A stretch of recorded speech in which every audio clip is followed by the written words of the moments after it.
소중한 나.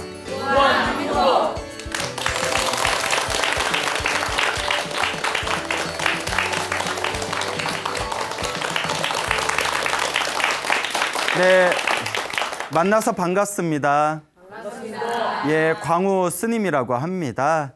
그 멀리서 또 불심이 깊으신 불자님께서 또 좋은 내용이 담긴 편지를 보내주셨어요. 그래서 여러분들께 읽어드릴까 합니다. 한번 잘 경청해 보시기 바랍니다. 광우 스님, 항상 고맙습니다. 저는 지금 74세 할머니입니다. 저는 5살 때부터 어머니를 따라서 새벽 2, 3시에 일어나 절에서 부처님과 관세음보살님께 기도를 올렸습니다. 몇 살 때부터요? 5살 때부터. 그리고 최근에는 법화경을 현재까지 15번째 사경을 하고 있습니다.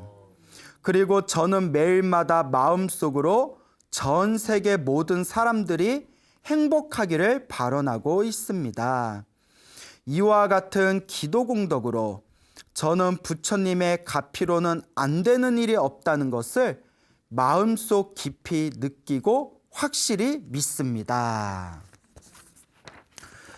지금부터 하는 이야기는 제가 43년 전 우리 셋째 아이가 태어날 때 이야기입니다.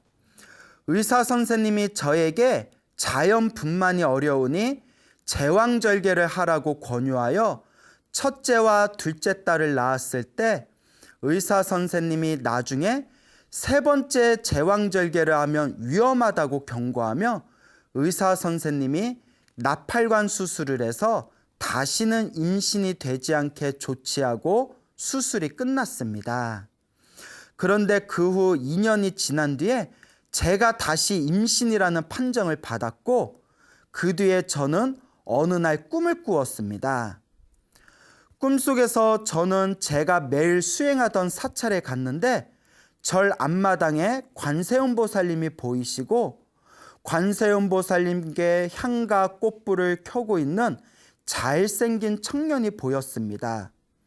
그 청년이 저에게 하는 말이 저를 낳지 않는다면 저는 그냥 가겠습니다 라고 말을 하고는 다시 켜진 향과 촛불을 끄고 가려고 하는 것이었습니다. 나를 낳지 않으면 어떡하겠다? 가겠다. 전문 용어로 생떼라고 하죠. 생떼. 안 나면 갈게. 예. 그래서 다시 제가 그 청년의 손을 빠르게 잡으면서 내가 너를 낳을 것이다 라고 말을 하니 그 청년이 다시 촛불과 향불을 피워 관세음보살님께 올렸습니다. 그리고는 자신이 거느리고 있는 한 8명 정도 되는 검은색 양복을 입은 부하들에게 어떤 지시를 내리자 그 부하들이 동시에 절도 있게 허리를 숙이면서 그 청년에게 인사를 하고는 같이 어디론가 사라졌습니다.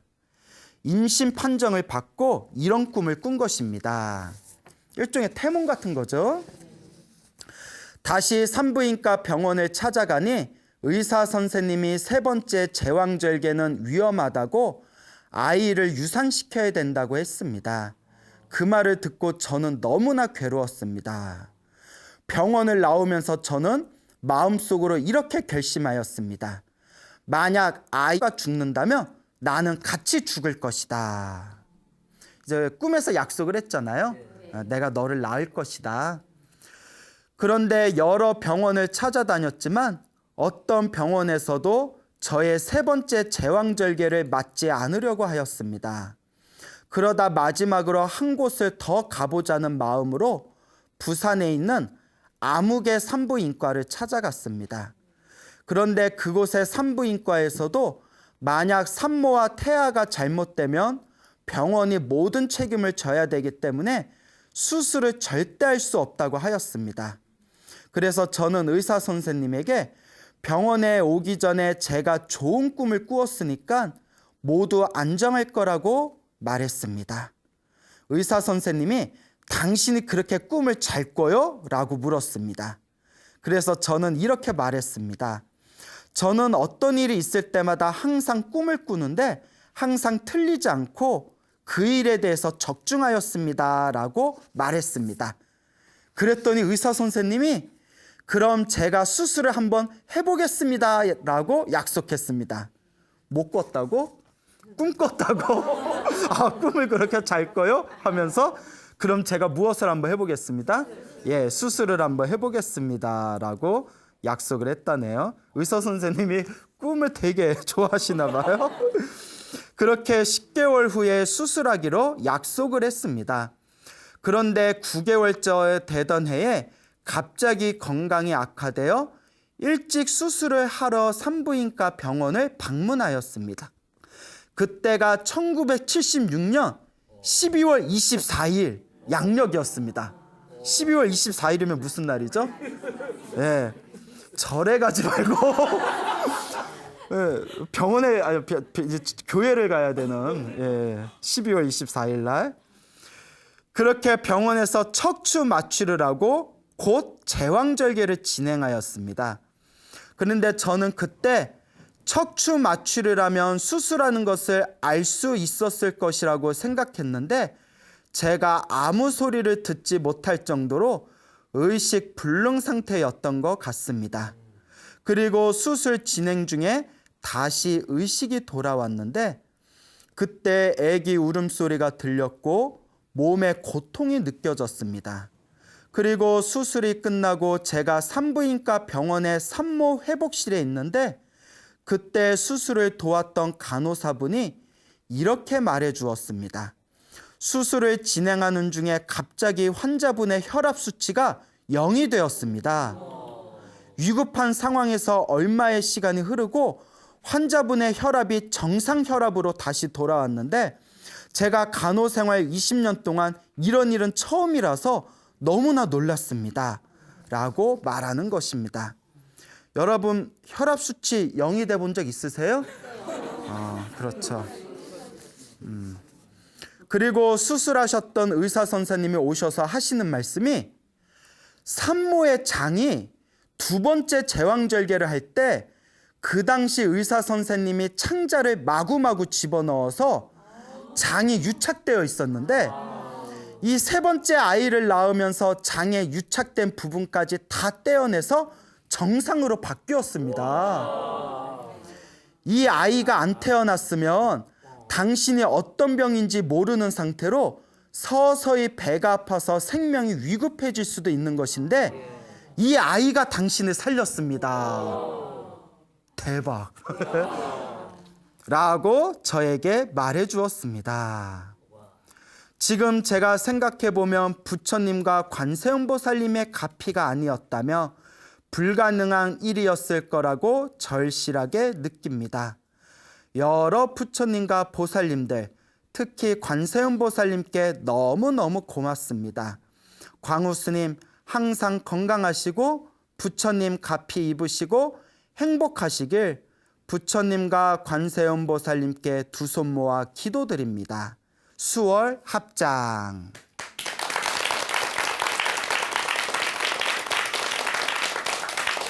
예, 지금 여러분들께 멀리서 편지 보내주신 불자님의 이야기를 들려드렸는데 어떻게 너무 놀랬죠? 예, 그 하마터면 오히려 세 번째 가진 아이를 이제 산모가 위험하다고 해서 만약에 유산을 시켰더라면 오히려 나중에 그 장이 잘못되어서 더 또 이 산모에게 어려운 일이 생길 수도 있는 상황이었는데 하여튼 일이 잘 풀리려다 보니까 일이 그렇게 이렇게 술술 수월하게 아이도 건강하고 산모도 그렇게 이제 건강을 되찾을 수 있었나 봅니다.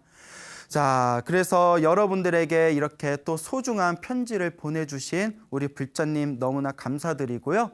그리고 잠깐 안내 말씀 드리자면 우리 BTN 불교TV에서 그 ARS를 해주시거나 혹은 이렇게 소중한 편지를 보내주신 분들 중에서 채택을 해가지고 그 소정의 상품을 드린다고 합니다. 예, 나는 안 주고 예, ARS 해주거나 편지 보내주시면 이제 채택되신 분들에게 또 소정의 상품을 드린다고 하니까 많이 동참하시기 바랍니다. 자, 오늘 또 여러분들에게 재미난 이야기를 들려드릴까 합니다. 저와 굉장히 친하신 선배 스님이 계십니다. 제가 이제 또 존경하는 선배 스님이신데, 이 선배 스님께서 당신이 수행을 하시면서 경험하셨던 이 소중한 수행 체험담을 저에게 직접 말씀을 해주셨어요.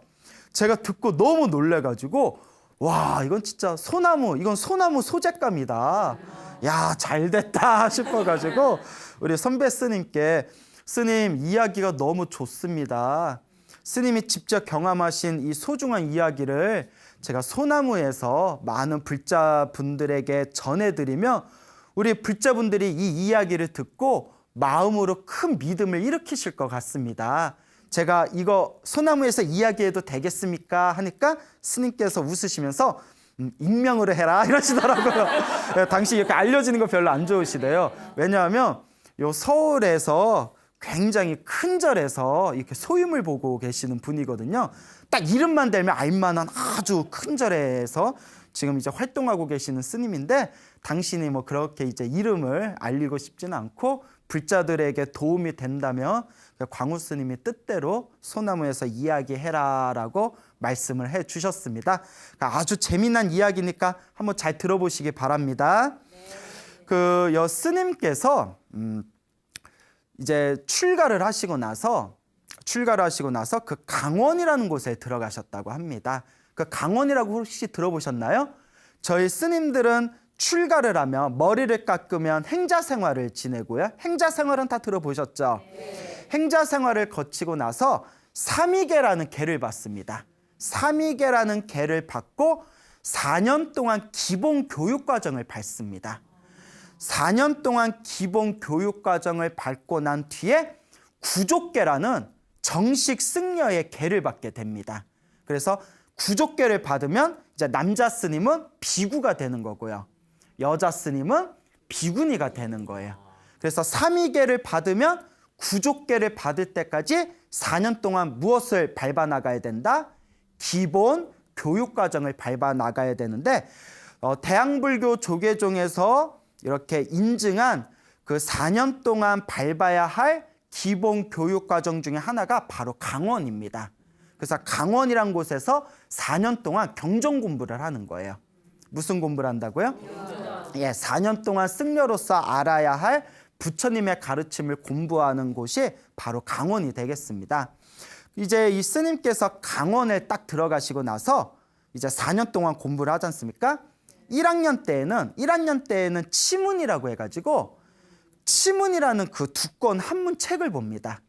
치문이 뭐냐면 역대 중국의 큰 스님들의 좋은 말씀만 모아놓은 거예요. 1000년 전, 500년 전, 수백 년 전 우리 중국 불교에서 활동하셨던 아주 큰 스님들의 좋은 말씀을 모아놓은 한문으로 된 책을 뭐라고 한다? 치문이라고 합니다. 그 다음에 2학년에 올라가면 사집이라고 불러서요. 사집이니까 책 몇 권을 볼까요? 4권을 보겠죠. 넉사자니까. 그래서 도서, 전료, 서장, 선효라는 4권의 책을 봅니다. 뭔 말인지 모르겠죠? 그런 책 본다고만 아세요. 예. 그 다음에 이제 3학년에 올라가면 사교반이라고 부릅니다. 무슨 반?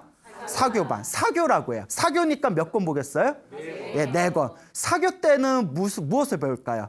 사람 간의 사교성을 위한 사교 때는 4권의 경전을 보는데, 첫 번째가 대승기실론, 그 다음에 금강경, 원각경, 능엄경 해서 4권의 경전을 봅니다. 그 다음에 마지막 4학년이 되면 대교라고 부릅니다. 대교반. 무슨 반? 대교반 때는 대방광불 화엄경을 배워요. 근데 문제가 화엄경이 80권입니다. 80권이고 한글로 번역하면 한글로 된 소설책으로 10권 분량이 되는 거예요. 한문 권수로는 80권.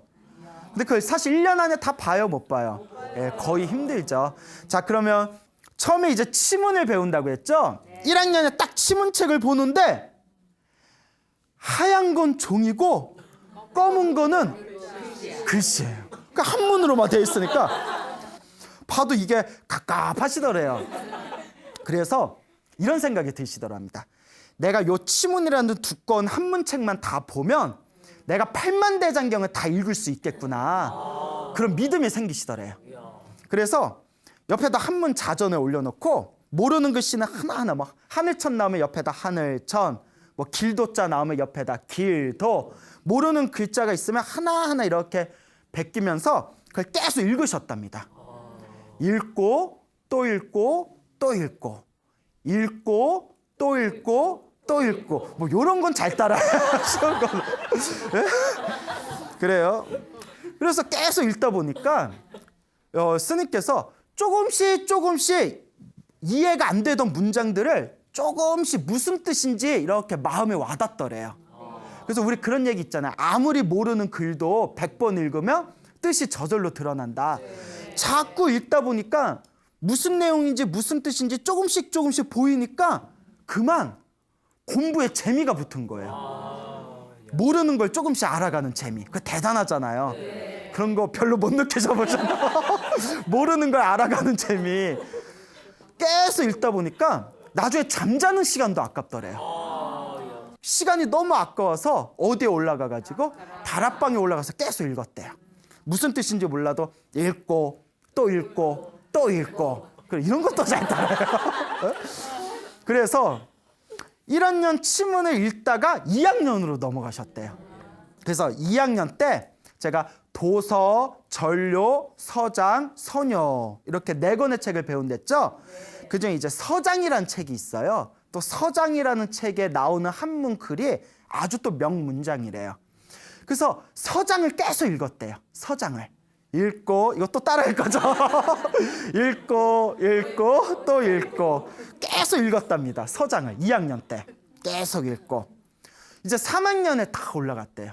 3학년에 올라가면 대승기실론, 그 다음에 금강경, 원각경, 능엄경 이렇게 4권의 경전을 본다고 했잖아요. 근데 이 경전들이 굉장히 어렵답니다. 근데 능엄경이 이 대승불교에서 가장 위대한 경전 중에 하나거든요. 능엄경을 읽고 또 이거 또 따라하시네. 막 자꾸 읽다 보니까 이제 4학년에 올라갈 때가 됐대요. 4학년 딱 올라갔는데 4학년이 되면 무엇을 공부한다고 했죠?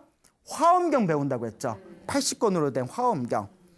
근데 이제 4학년 올라가셔가지고 이제 4학년 막 올라가셨을 때 이렇게 책을 펴놓고 이제 책을 보시는데 낮에 너무 졸립더래요. 너무 졸려가지고 막 눈이 너무 무겁잖아요. 눈이 막 침침하고 무거워서 그냥 한 30분만 잠깐 30분만 누웠다가 책을 보자 해가지고 30분 이렇게 살짝 누우셨대요. 너무 눈이 무거워서 누워서 딱 잠이 들었는데 비몽사몽에 생생한 꿈을 꿉니다. 딱 누워서 잠을 자는데 어떤 꿈을 꿨냐면 머리에 지렁이, 송충이, 거미, 구더기 같은 벌레가 바글바글 거리더래요. 머리에 막 바글바글 머리에 막 벌레가 있어가지고 그래서 꿈에서도 이게 뭐자고? 그걸 막 이렇게 빼냈대요. 막 손톱으로 긁어서 막 빼냈대요. 빼내서 버리고 빼내서 버리고 되게 깔끔한 척 하시네요. 자꾸 옆에서 아우 이러셔. 막 벌레를 자꾸 버렸답니다. 벌레를 다 버리고 나니까 했는데 머리가 이상하더래요. 또 왜 그런가 봤더니 머리 한쪽에 그 샛노란 그 콧물 같은 거 있잖아요. 콧물 같은 샛노란 고름이 꽉 차 있더래요. 머리 안에. 그래서 머리에 있는 또 고름을 쫙쫙 다 빼냈대요. 머리에 있는 고름을 쫙쫙. 꿈이라고. 왜 그래요? 꿈이라고요, 꿈. 그래요. 그래서 이제 고름을 쫙쫙 머리에서 빼내고 나서 봤더니 머리 반쪽이 뻥 뚫렸대요. 왜냐면 벌레하고 고름이 꽉 찼는데 다 빼냈으니까. 꿈이라고요? 리액션 되게 좋으시네. 그래서 머리 반쪽이 뻥 뚫렸는데 놀래가지고 눈을 팍 떠보니까 한바탕 꿈인 거예요. 그런데 잠에서 깨고 일어났는데 머리가 너무나 맑고 시원하더래요. 머리가 너무 맑고 시원하더래요. 그래서 이상하다. 참 희한한 그런 꿈을 평생 처음 꿨대요. 참 희한하다 하고 딱 앉아서 화엄경 있잖아요. 화엄경을 읽으려고 책을 딱 펼쳤는데 화엄경을 따라해 보세요. 장대화엄. 하도 문장이 길어서 장대 같대요. 그냥 장대가 쭉쭉 내려오는 것 마냥 한문 문장이 너무 길어가지고 화엄경 해석하기가 힘들대요. 너무나 길어서 어디서 끊어 읽어야 되는지. 그렇게 이제 어려운 게 화엄경인데 그 꿈을 꾸고 나서 머리가 시원해가지고 화엄경을 딱 펼쳐서 보는데 글이 쫙쫙 내려가더래요. 글이 막힘없이 쫙쫙 내려가더랍니다. 이게 바로 업장소멸. 그러니까 여러분 생각해 보세요. 머리에 고름하고 벌레가 바글바글 거리니까 글을 봐도 무슨 뜻인지 알아요, 몰라요? 모르는 거예요. 몇 년 동안의 경전을 읽었더니 3년 동안 3년 동안 경전을 지극정성을 읽고 나서 머리에서 고름하고 벌레가 다 빠져나가는 꿈을 꾸고 나서 화엄경을 읽는데 글이 막힘없이 쫙쫙 내려가더랍니다. 그러니까 내 머릿속에 내 지혜를 장애하던 업장이 싹 소멸된 거예요. 그래서 그런 아주 특별한 경험을 하셨답니다. 대단하죠, 여러분? 그래서 저희 경전에도 그런 말씀이 있어요. 또 옛날 큰 스님들도 하시는 말씀인데 불자분들 중에 경전 공부하는데 스님 부처님 법이 너무 좋은데 봐도 집에 가면 쏙 잊어먹고 절에 가서 스님들 법문 듣고 나서도 집에 오면 쏙 잊어먹습니다. 어떻게 하면 되겠습니까? 그것도 업장이 두꺼워서 그런 거래요.